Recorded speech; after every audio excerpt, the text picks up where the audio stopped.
अस्सलाम वालेकुम नाजरीन, आप देख रहे हैं PK24 न्यूज़। नाजरीन, बात करते हैं 1947 से पहले के वक़्त की, जब मुसलमान, हिंदू, सिख एक साथ रहते थे पाकिस्तान के अंदर। जब हिंदुस्तान और पाकिस्तान एक था, लेकिन जब 1947 में पाकिस्तान आज़ाद हुआ तो उसके बाद तब्दीली नज़र आई। यहाँ पे जेलम शुमाली मोहल्ला में रह गए सिर्फ मुसलमान, लेकिन आज भी यहाँ पे पुरानी यादें जिंदा हैं। एक तरफ देखा जाए तो अफगाना मस्जिद है, तो दूसरी तरफ गुरुद्वारा है।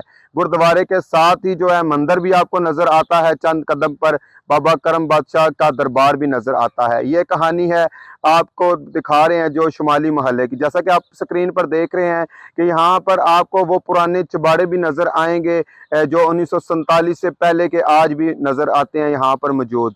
इसके साथ ही आपको पुराना जेलम का सबसे कदीमी रेलवे पुल भी यहाँ पे ही मिलता है। उसके साथ आपको दरबार हजरत सही सलमान पारस भी इसी एरिया में नज़र आता है।